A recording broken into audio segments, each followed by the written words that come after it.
Hello and welcome to another episode of the COE Lecture Series, where we bring you lectures, discussions, and workshops on a variety of topics related to the broad fields of education. We present the Spring 2012 Torrance Lecture for this episode. The invited speaker for the lecture was creativity researcher Kyung-Hee Kim, an associate professor of educational psychology at the College of William and Mary. Dr. Kim is also a graduate of our College of Education.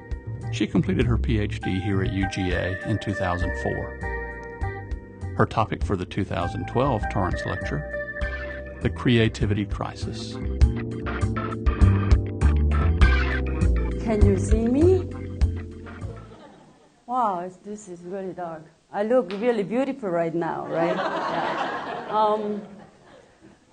My name is Kyung-Hee Kim. My first name is Kyung. He means Kyung, means happy. He means girl. And then last name is Kim. It is gold, right?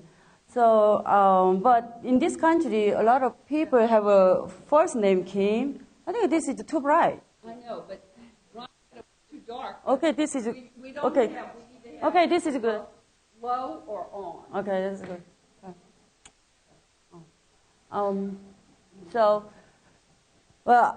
Whenever I start my class at William and Mary, I always ask a student to talk about something unusual about you. But I can't ask all of you today. It's too many today. So, but my unusual thing is that I was the first female who ever been to academic high school and college of my town, entire town, the first female. And the town is a really small town. It's just and the smallest and the remotest town in Korea. Then at that time, my father had second grade education. My mother had a fourth grade education. So my father couldn't read at first, and then my mother, after they got married, my mother taught my father how to read Korean. But it doesn't mean that Korean people cannot read. Its literacy rate is 99%. So my parents were one of the 1%. So they were not educated at all. But when I was in eighth grade, when I had to choose school, no, not choose school. All of the girls from the town were supposed to go to factory that made socks at the time. So it was everybody went there. So I was going to go there. And then all of a sudden, my teacher, Mr. Cho, visited my parents 6 times. He convinced that even if a girl can get educated, a girl can be professional. And then, but finally, after 6 times, but no, I'm not saying I was really brightest or smartest at all. But just I think I had some kind of a sense of justice, especially between men and women, or I had a lot of curiosity at that time. Maybe at that time I didn't know. Somehow, because of my teacher, I went to high school, and then I went to college. Because he was an English teacher, I became English teacher, just like he was. Then finally, here I am, really happy girl. Yeah. Then, so I italicized the College of William and Mary because so many international people don't know about College of William and Mary at all. Especially, people think that college in Asian countries, because I used to teach English there. So college means a community college. They think it's a community college. So, and then people were asking me, oh, Dr. Kim, you used to be in Eastern Michigan University as a professor, and now somehow something wrong. You went to community college. But it's not community college. It's actually undergraduate ranking among all those public schools. It's top 5 or 6, right? A little bit higher than University of Georgia, but I can't say, right? I can't. Yeah. So here is Dr. Torrance, maybe 6 months before he passed away. My daughter and my son. I look like really feminine. At that time, I was really the feminine. I couldn't talk at all in class because no, I couldn't speak English. But I knew how to read, how to write, but I couldn't really speak. I know a lot of Korean students here, you don't talk in class, right? So at that time, I was in that situation. Before I talk about anything, I need to talk about this definition and the methods about creativity. Definition is doing or something. Creativity is doing or making something useful and new, or making useful thing making useful into better. So it means that something useful and new, or something useful and better. Right? In the arts, science, business, and other worthwhile endeavors. The methods about creativity. The first thing is I love creativity. People, if you ask people, anybody say, I love creativity, I like creativity. But actually, it's not. Because when people say, I love creativity, they think about creativity as like a creative art or iPhone technology. So it means the widely celebrated end result talk about. But when the idea was first presented, people don't like it because people are uncomfortable with new ideas, challenge, change, like that. So we don't like creativity. Second was creativity is only in the arts and for artists. Well, so I wrote there science, business, and other worthwhile endeavors, right? Then creativity is the third message. Creativity is related to crazy people like me, but actually creativity and its free expression results in good mental health. And then another one is only something new is creative? No. Something better, making something better is creative too. Then I'm not creative. People ask, most people say I'm not creative. But everybody can be creative. Right? And then we are either creative or uncreative. People say that. So you are creative or not creative, that's it. You can't change it.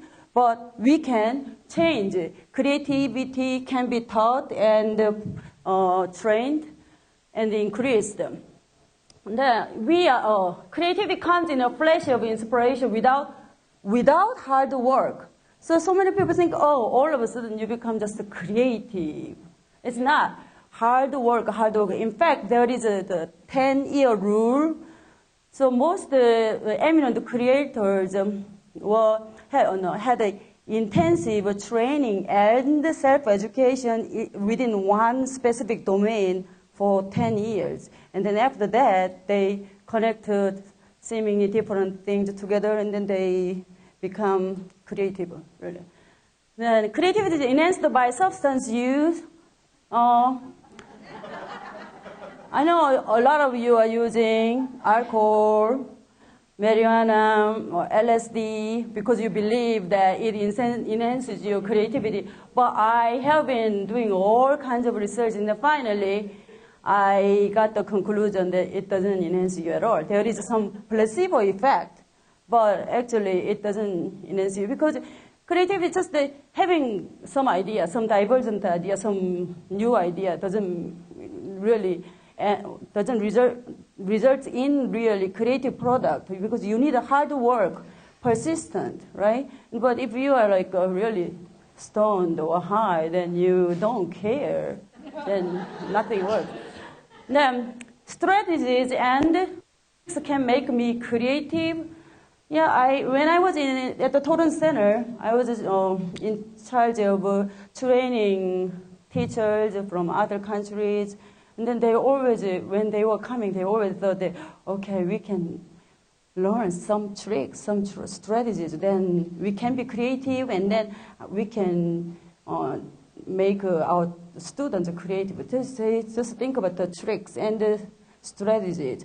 They don't think about the creative climate. We need a creative climate. They don't know about it.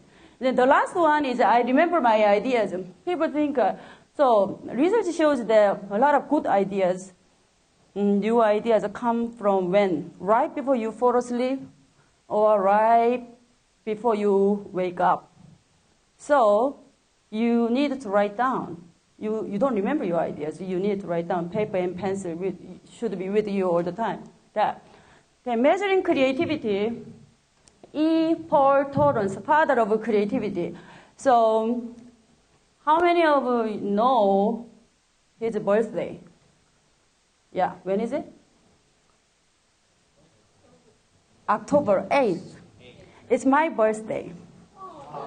50 years later, exactly 50 years I was born. So it means I think the father of creativity he is, and then Bonnie Cremont is the daughter of creativity, and I am the granddaughter of creativity. That's what I think.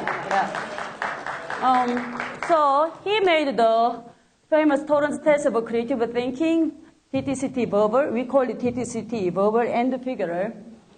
In 1950s, and it has been translated into more than 35 languages all over the world.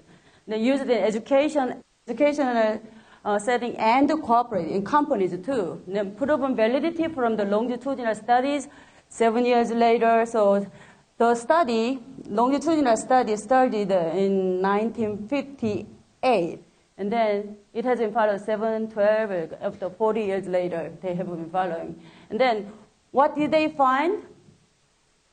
TTCT predicts creative achievement 3 times better than IQ. And also, my meta-analysis shows that TTCT predicts better than any other existing creativity test too. And it's people call it divergent test. Divergent thinking test, but it's not divergent thinking test. It's not just a divergent thinking test. It is a creativity test. For the creative crisis study, TTCT, I used the TTCT figure. Form A and B, there is 2 forms, and the kindergarten through adult, anybody from kindergarten through can take the TTCT, and then artistic quality is not important. Your ideas are important. The 3 activities, picture construction, and then picture completion, and the repeated lines or circles. Okay. TTCT scoring components. So the first one, fluency and originality. Elaboration, so fluency, how many ideas you have. Originality, how unusual ideas you have. Elaboration, how detailed, how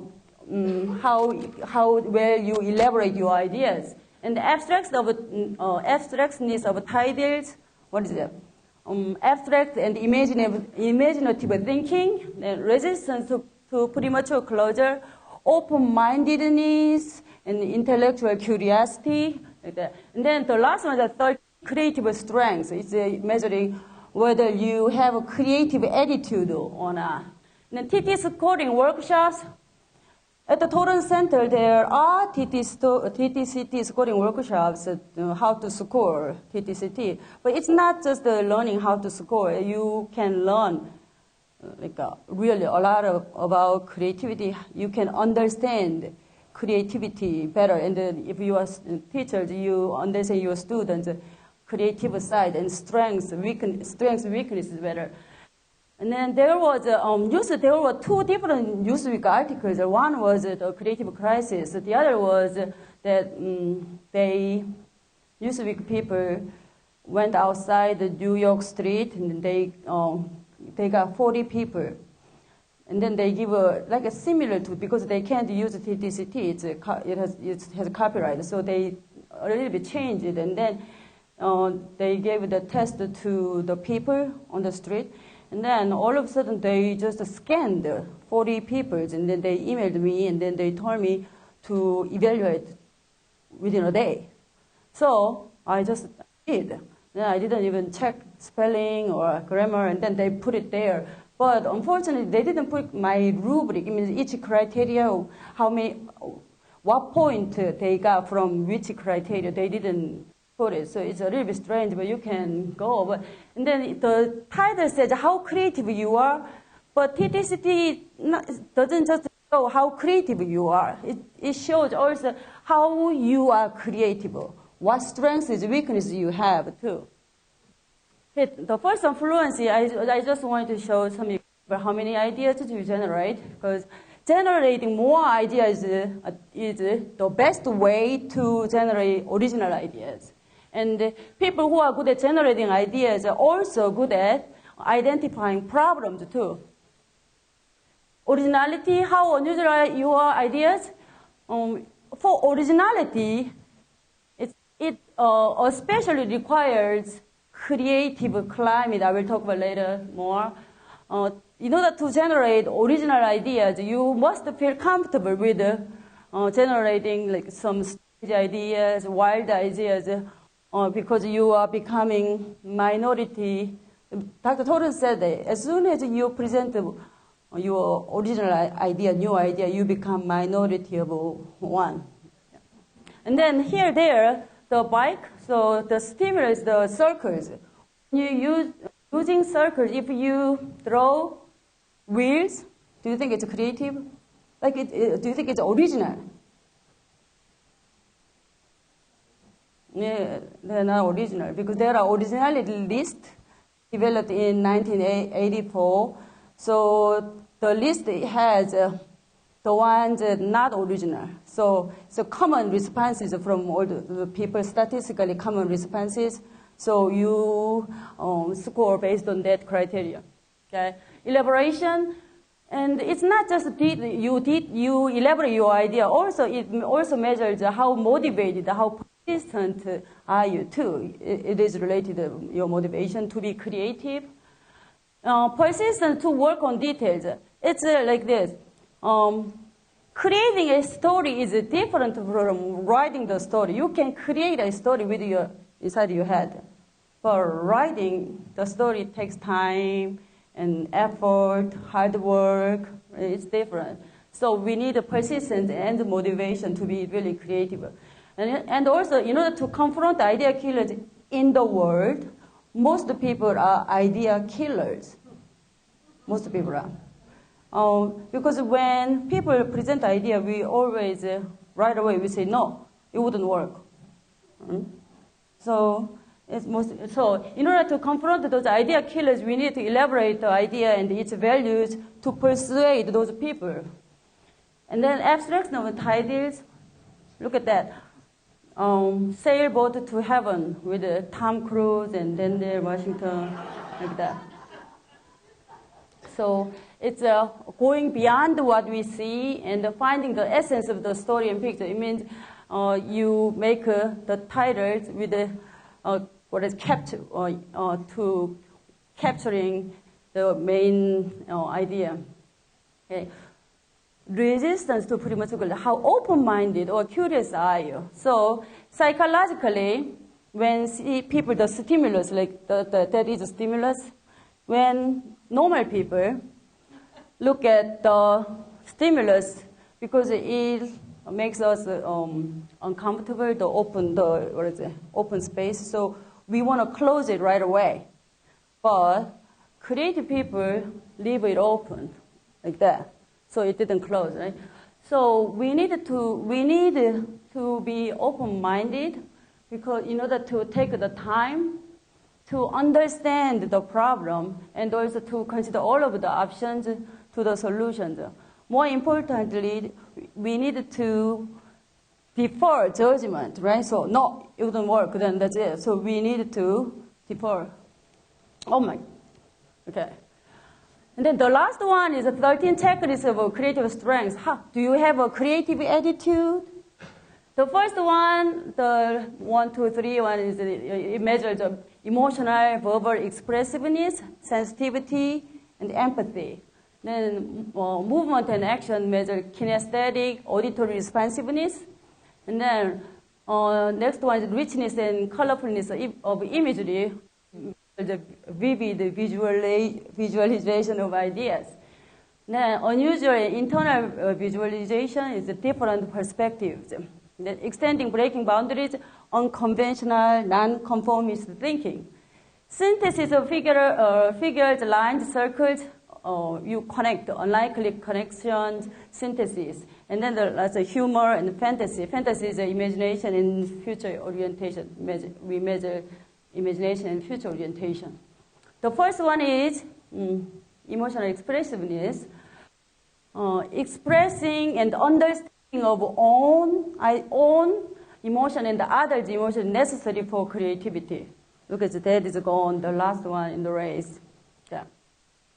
And then synthesis of Torrance said that this is really, really unusual, really, normal people cannot really do this, extremely creative. Creativity is a synthesis of two apparent in a new way. If you look at all those inventions, they are like connecting two different things, two apparently like different things together. So it's, and also this is inside the box. This one figure is inside, one stimulus is inside the box. That is the other in the other box. And so normally people do something inside, not connecting to things together, going outside of the box.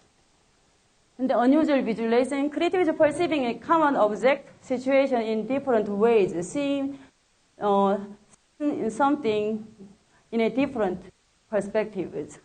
Okay. Normally, we don't draw car like that. From that car is from the top. Internal visualization, creators can identify and deal with the hidden aspects of a problem. Look at this, inside the mom's stomach, there are 4 babies coming out. So it says, nurse, help Mr. Johnson get up. Mr. Johnson is the baby's father. And then they say, gee, it's tight in here. The extending breaking boundaries, creators tend to be unconventional, non-conformist thinkers. Look at this. Like, it's just the circles are just one-dimensional, but they put the depth, they cut out down where they made it 3-dimensional. Richness of imagery, creators can visualize an idea, concept, object, system, process. They can visualize here inside the mind. Ice cream, look at the ice cream. Colorfulness of imagery, creators can appeal to the 5 senses of feeling, seeing, hearing, touching, tasting. Look at this, crystal ball, September 10, 2001. It should be 1. Then I'm still too fat, I like that. Look at this. Okay. Humor has a therapeutic effect, and it helps to create a healthy, creative climate in groups and in a group setting, and it helps view attitudes, behavior from a detached perspective. So humor is creative. But when research shows that humor is creative only in Western culture, in Eastern culture, people don't think humor is one of the creative characteristics. Because, so, and then when I came to the U.S., August 2000, and then November 2000, do you know what happened? November 2000, there was a presidential vote, like Bush, what is it? Yeah, Bush. And then the other one is Gore, Al Gore. Right? So when I watched TV, first of all, I liked George Bush a lot because when Al Gore talked, I couldn't understand at all because his sentences were too long. And then I couldn't understand. And then when Bush talked, it was a short, just like elementary school child talking. It was so it was really easy. And then more importantly, at that time, when I watched the TV, the debate, they were joking.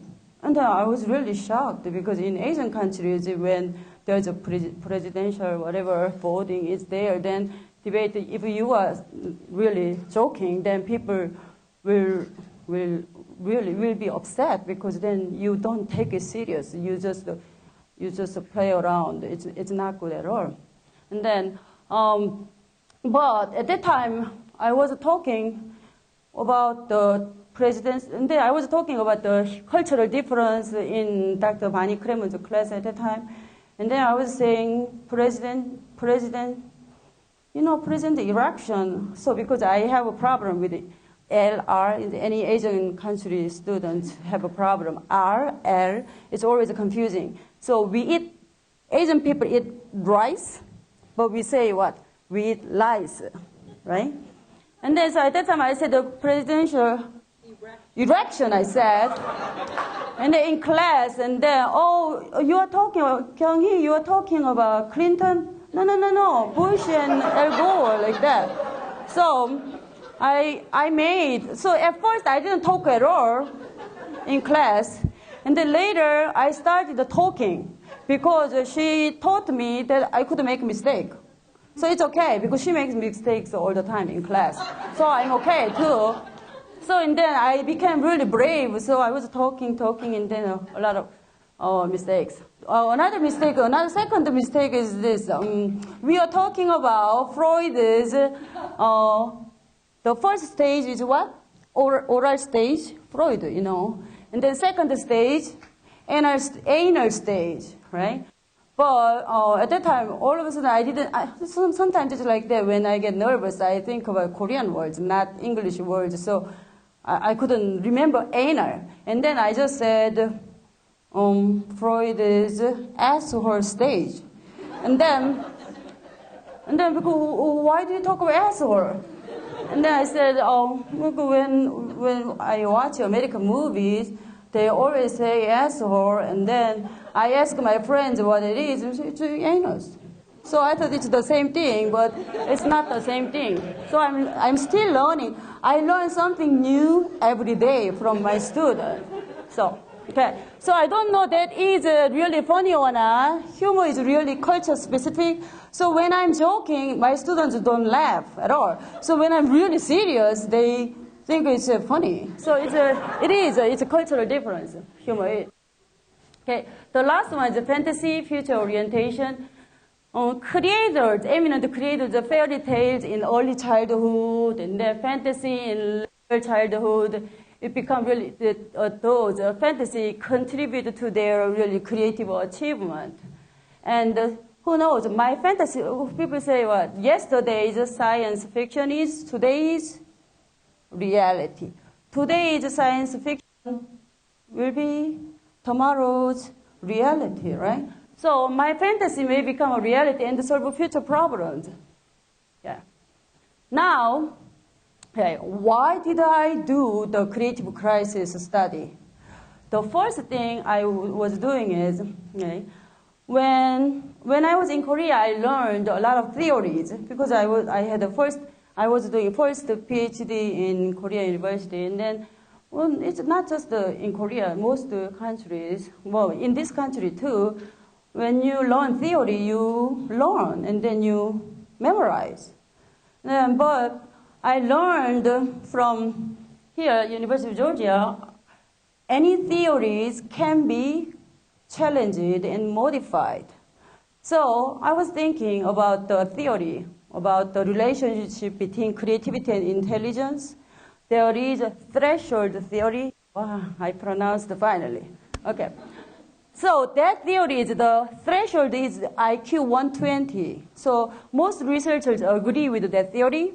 So it means in order to be really, really creative, you need IQ 120. Then it's really, really high. IQ 120 is really high. And then I was thinking that, no, I don't have a high IQ, right? So and then TTCT shows I'm really creative. So something is not right. So I was thinking that maybe we don't need IQ 120. So that I challenged the theory. So I did a meta-analysis synthesizing the studies related to creativity and intelligence since 1965 up to 2005. I was a student. Then I found that the relationship is only really negligible. 0.173, like really negligible, and then no threshold theory was supported. So it means even if you have a low IQ, you can be really creative. That's what I have found. So I didn't think it was a really big deal at that time, but it published, and then so many people cited, and then after that, I got a lot of awards, several awards because of that one study that I did when I was a PhD student. So you know how the teachers are really extraordinary here, right? Okay. And then, so after I found that, then so people say creativity and intelligence are related, then there is a worldwide famous Flynn effect. Then it shows that IQ has increased worldwide over the decades. That's the Flynn effect that people know. So then if creativity and intelligence are really related, then creativity will be increased too. So I was questioning. Then SAT has increased since the 1990s too. So because research shows that SAT scores are really related to IQ too. And then so I was wondering about changes in creativity. So the sample size was 272,599. It's big, right? So at that time I was supposed to be in, I don't know which show, TV show, and then I declined the show because I was shy, and then they don't allow me to do PowerPoint presentation on interview, so I didn't do it. But and then instead of me, other people who were on the TV show were talking about my study, and then she said I had a 3,000 sample size. It's not. It's a big difference between 300,000 almost 3,000 different, right? So and I regretted I should have been on it, right? Then so the participants are kindergarten through 12th graders and adults. So 1966, 1974, 84, 90, 98, and 2008. And all areas from United States and a little bit Canada. Okay. The results. Elaboration decreased since 1984. Elaboration decreased the first, for others. So we all are less able to elaborate ideas and think reflectively, less able to think reflectively, and less persistent and motivated to be creative. Okay. The fluency decreased since 1990, especially younger children. Younger children's ability to generate many ideas decreased since the 1990s. Look at this. Okay. And then originality decreased since 1992. Okay. So 1990. Younger children, especially younger children's ability to produce unique, original ideas decreased. Well, look at at that time, because they have used still they are using the originality list that was developed in 1984.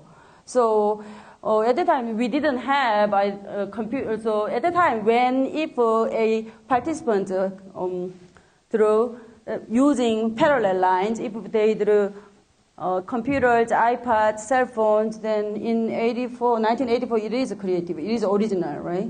So, but now, it's not original anymore. It's computers, iPads, cell phones are not really original. So still, because the scorers used the old scoring, the originality list, they get points. So it's a little inflated. So we can say, really, definitely decreased since 1990. And then I complained about this to the Scholastic Testing Company. Right now, they are developing, almost done, developing the new list.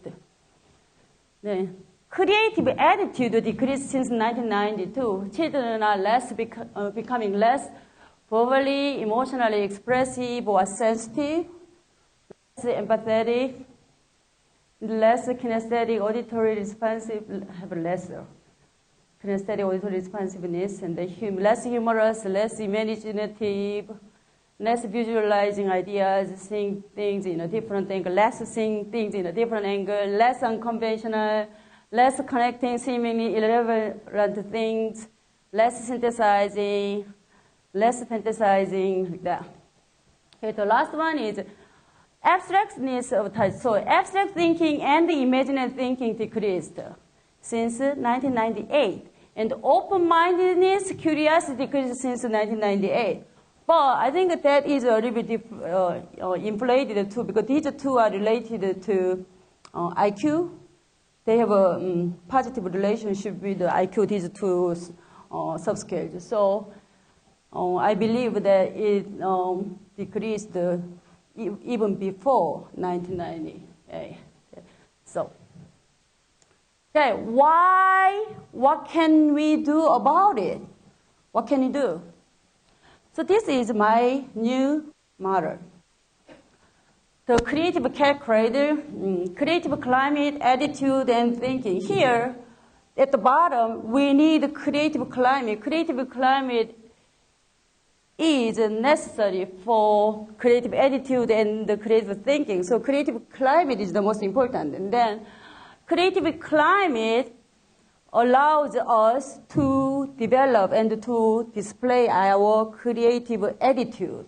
And then once we have a creative attitude, and then we can have a creative thinking. And then DT is divergent thinking and divergent thinking. So divergent thinking is like, look at that bottom. So it's a wide range the camera angle. And then convergent thinking, the point that there, narrow angled camera lens. So creative thinking requires both convergent and divergent thinking. And then from here, like the creativity increases as the needs are met. If we have a more creative climate, more creative attitude, better for creativity. And then once that, but for creative thinking, we need to use as it needed, as a need necessary. Okay. Creative climate allows one to develop and display creative attitude. First, we talk about home environment, right? So we need to foster curiosity, positivism, passion for some topic, and hard work is not. If you have some passion about topic, then you need to be persistent, right? So you must have a hard work ethic and effort process. So research shows that playtime has decreased several decades, but children's play develop imagination that lead to creativity too. So but watching TV or playing computer games again is not play. Okay? It's just a passive. It's not active or interactive. And then we need to foster resilience among children too, because nowadays a lot of parents are really overprotective. They don't let their children fall down. They can't wait until they get up, right? So, but then the children cannot really develop any resilience. But resilience is one of the really important characteristics of one of the important factors of creative attitude. So a child is born creative. Every child is born creative. But first, killed by who? Parents. Right? So parents kill children's creativity because at first children ask a lot of questions. They have a curiosity, and then parents are busy or they are annoyed. So then they ask questions less and less like that.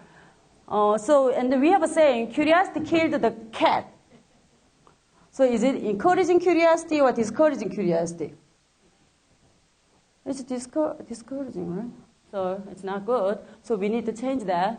And then school, since I finished the creative crisis study, so many people, so many reporters ask me questions about, and then there are some reporters, there are two reporters, journalists too, but I can't say, but some, not all, some reporters ask leading questions because I don't know, in this country just there is something that people want to criticize teachers and especially public schools, so they are asking those leading questions. But I didn't answer, but okay. In my 2005 Learning from Each Other paper, I compared between American educational system and the Asian educational system. According to that study, it showed in the U.S. There is some problem in school with the child. Always people ask, parents say what? What's wrong with the teacher? And then in Asian countries, what do they say? What's wrong with my child? It's totally different. And then in this country, just I feel like I have observed classrooms because of my children or my interest. I have observed the classroom, American classrooms for 12 years. I go to school really often. I sit in the classroom and I look around like that. So I found that most teachers are really great, really good. They're doing really good job. And then the problem is they don't get paid a lot. And also they don't get any respect. No, what is that? Like those who can't teach. Do you know about it? I think it's really, really offensive, and that's not true at all. I think we have to change that.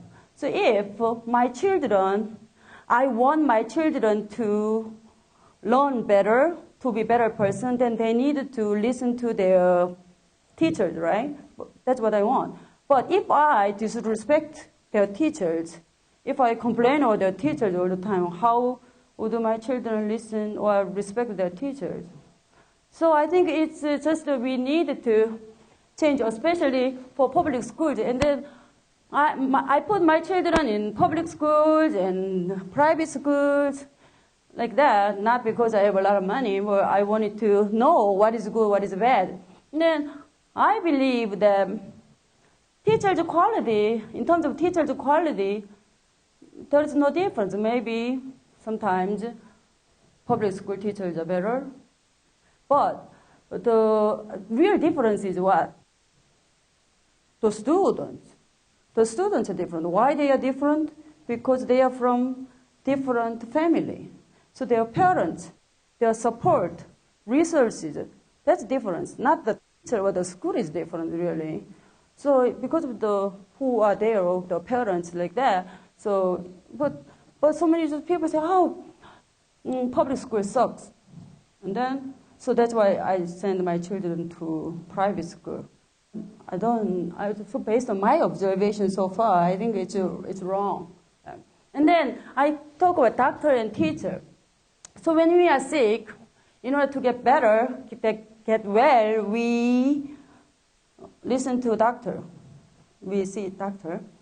But when creative crisis or time of economic crisis, what do we have to do? We need to focus on more education and respect the teachers and pay teachers better. Like in Thailand, there is no income tax for teachers.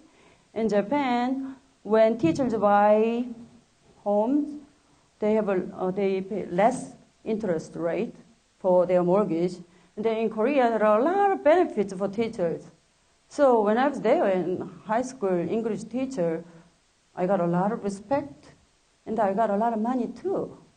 So since I came here, and then I was bragging about me being high school teacher there, but nobody really don't care, really, right?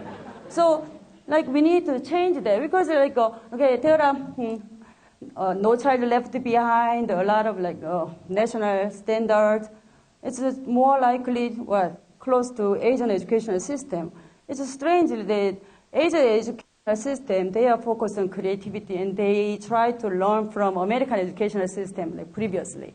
And then American educational system want to be more like Asian educational system, but they should actually learn the high respect or more money for teachers. We need to learn that, but they don't learn that. They learn something else, just focusing in testing like that. So we need to change that. So creative climate, next one, institution and organization.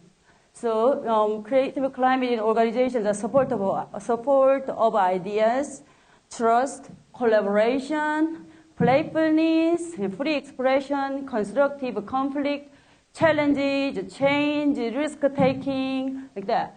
So by allowing the freedom to admit mistakes and errors, so we need to have the environment that it's okay to make mistakes, right? So in schools, at home, or in organizations, or higher education institutions, we have to have that environment that making mistakes is okay.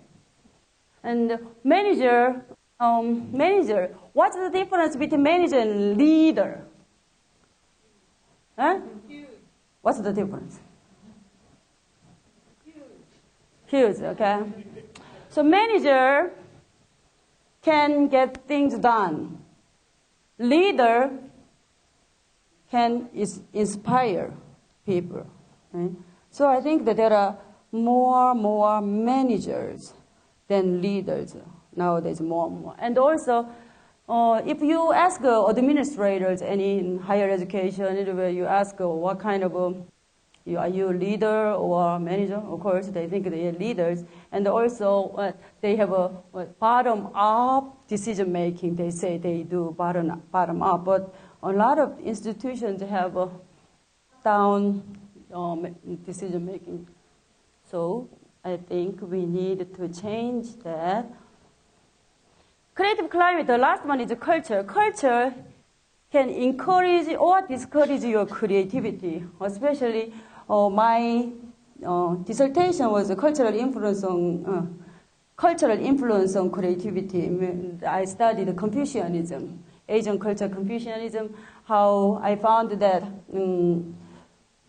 people who have more Confucian values, more dependent on Confucian values, are less creative. That's what I have found. So why? Confucius teaching and the Socratic method. What's the difference? Confucius teaching, you are not allowed to think. You're not allowed to question. You just memorize. And then Socratic method. What is that? You think and question, right? So it's totally different. But in order to be creative, we have to ask questions, right? And then culture also values or devalues your creativity. This movie, have you ever seen this movie?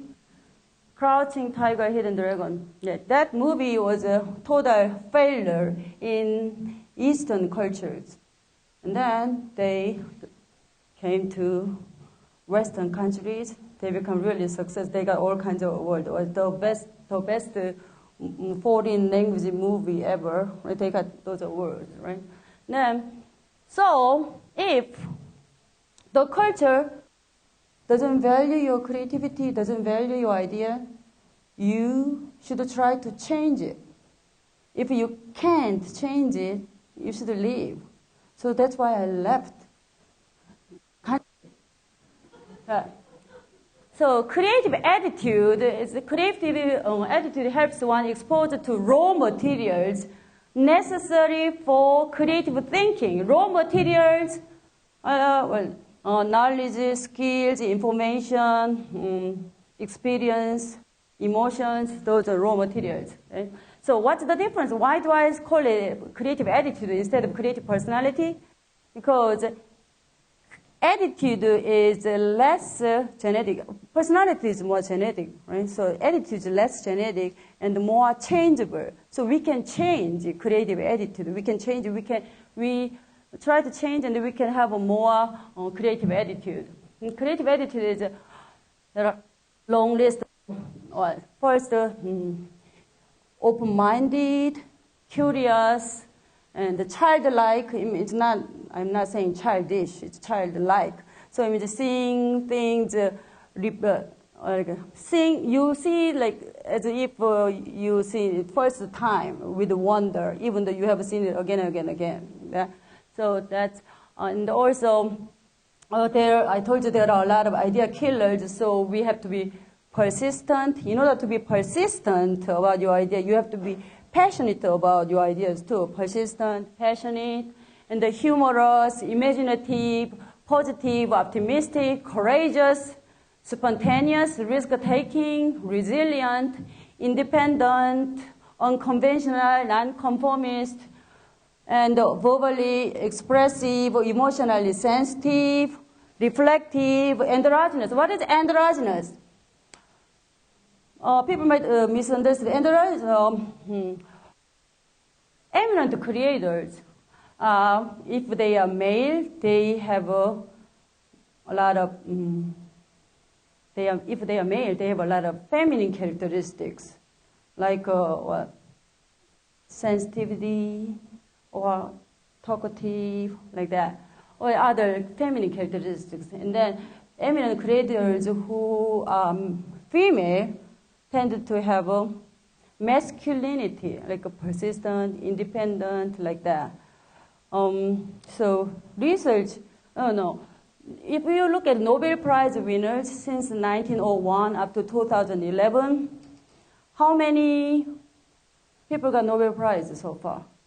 Almost 860 something. And then out of those many people, what percentage is for women Nobel Prize winners? Only 5.2%. Among them, 27% is in literature, 34% is in peace. So, but research shows that there's no gender difference between male and female in terms of creativity, but only 5.2%. Why is that? Maybe we put, like the society maybe didn't, we didn't give opportunity to women, and also we maybe at home or schools and society we impose gender role expectations. So you are a boy, you should act like a boy. You are a girl, you should act like a girl, right? So I think we need to change that. That's what I mean by androgynous. That's the creative attitude. The art foster creative attitude and thinking. The research shows that for scientific creativity, we need artistic interest or talents in childhood. For scientific creativity later, early childhood you need artistic interest or artistic talent. So art is really important for creativity. Okay. Creative thinking, the convergent and divergent thinking. Convergent thinking is analytical, logical, critical. And the divergent thinking is thinking of the box, unlikely connection, and more importantly, letting the raw materials into brain. What was the raw material? Here, raw materials, I told you, like information, skills, or knowledge, or the experiences, all of those for at least, about 10 years of accumulating ideas, right? Raw materials. So letting the raw materials into brain. But creative requires both. Some people think that just divergent thinking is creative. It's not. We need convergent thinking and divergent thinking when necessary. So the two goes through, convergent and divergent thinking goes through systematic 7 stages of a thinking process. So it's not just a flash of inspiration. Look at this here. So 7, idea accumulation. You accumulate a lot of ideas. The second one, problem finding. And then idea generation stage. And then subconscious processing. The number 4, that is you get something like a flash of inspiration or some mysterious event. Aha moment there. And then idea evaluation stage and the idea development. Finally, idea implementation stage. Go through that process. So here, but anti-creative climate reinforces only convergent thinking. Just you should not think different really from other people, right? Have you ever heard about this song? I don't know. everybody knows this song or not.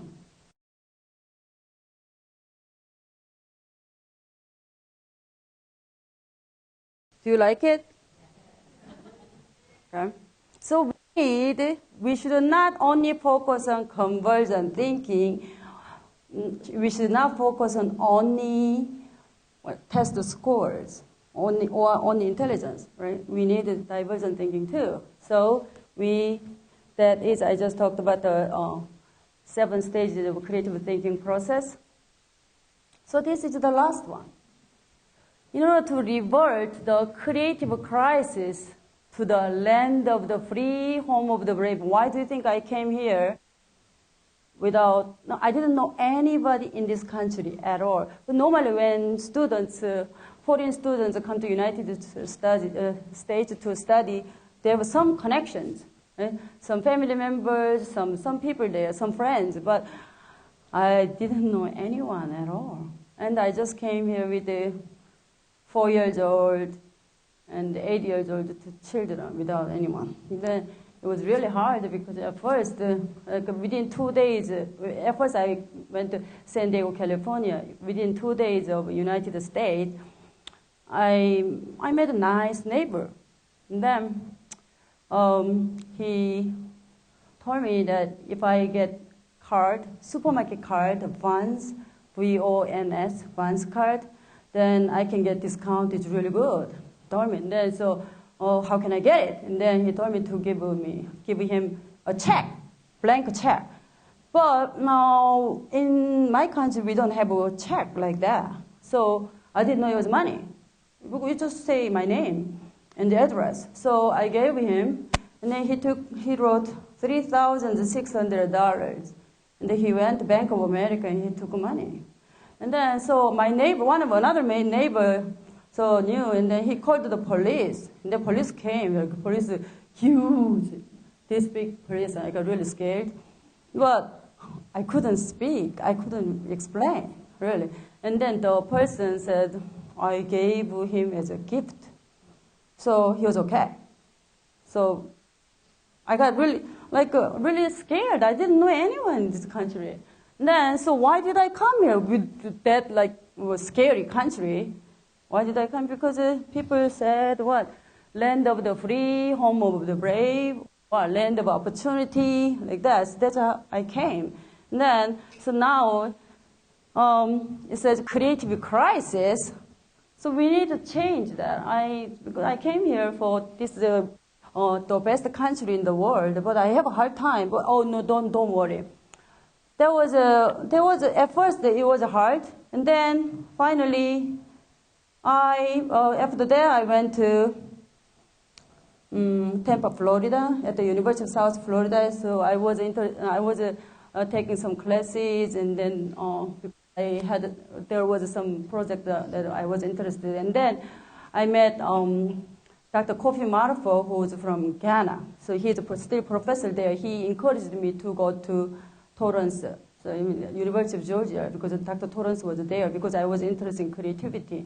And then finally I came here.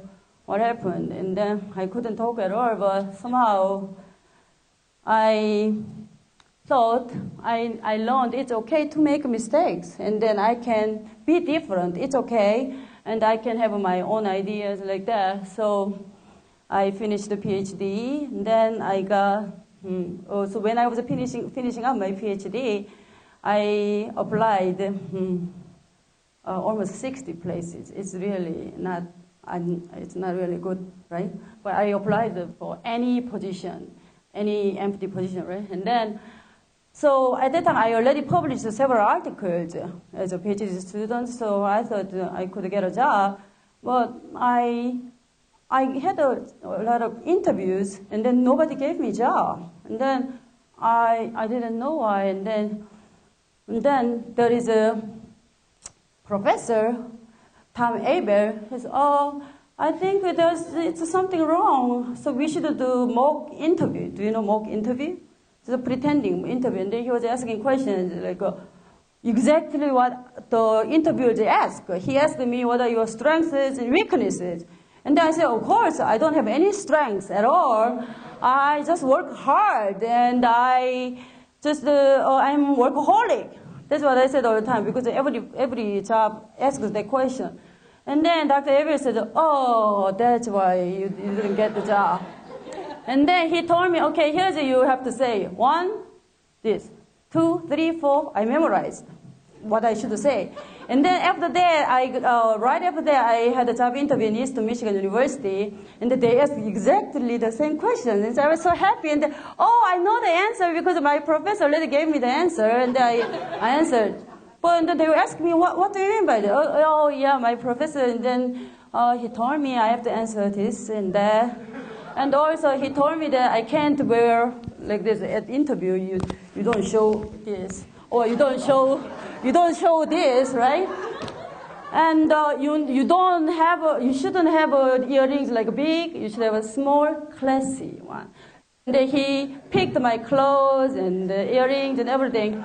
So I went there, so I got the job. And after that, I had the interview. Other interviews, they gave me jobs. So it's interview is really important. No, it's not because it's because of cultural difference. In Asian countries, you can't be confident at job interview. You have to be really humble. So it's a cultural difference. I couldn't get a job. So finally, I got a job. Here is so I call Bonnie Cremond as my mother. Tom Avery is my father, but they never been married each other. So people ask me. So this Torrance Center changed my life. Changed really, really my life. And then of course, we have to look at this. You cannot tell children to be creative in the way you can tell them to sharpen a pencil. All you can do is create the right climate. Like gardening, you can only plant the seed and provide light and water. Then all you can do is give the plant space and wait. So we need to have the right creative climate because I couldn't fit in before. I couldn't fit in Korea, or I couldn't fit in because when I was a PhD student in Korea, I was not allowed to what I wanted to study. Because I had to do what I was told, right? So I couldn't fit in, and then here and there. Finally, I came to University of Georgia, and then I got the creative climate. So it changes everything, right? So I know that at that time, Dr. Torrance was still alive, and Dr. Torrance was really supportive of what graduate students and the research, right? But most of you don't know. But when he was alive, there was a IRS investigation. And then, so a lot of students had a graduate assistantship. Like every month, so you don't have to pay tuition, and then you get paid $1,600 every month, right? The graduate assistantship. Well, at that time, a lot of students had the assistantship, but students thought that it's from the University of Georgia. But after IRS investigation, people found out that there was Dr. Torrance's private money, his money. So he supported the graduate student. He did everything for supporting research.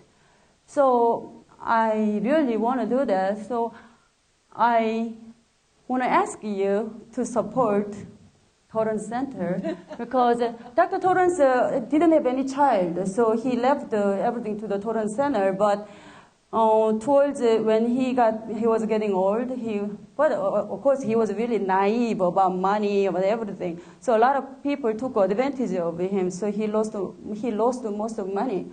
So he wanted to support graduate students and research, but there are not much money. So we need to support Torrance Center to respect Dr. Torrance's wishes. And I know when I came from Virginia to here, so it's travel expenses, and I'm really expensive. So Torrance Center has to pay a lot of money. I can't tell you how much. But what I have decided is that I want to donate whatever I have, whatever I get, I want to donate to the Torrance Center. so that we can reverse what the creative crisis. We can have the land of freedom, on the land of the free and home of the brave again, so that our next generation, my son, my daughters, that generation have a better opportunities.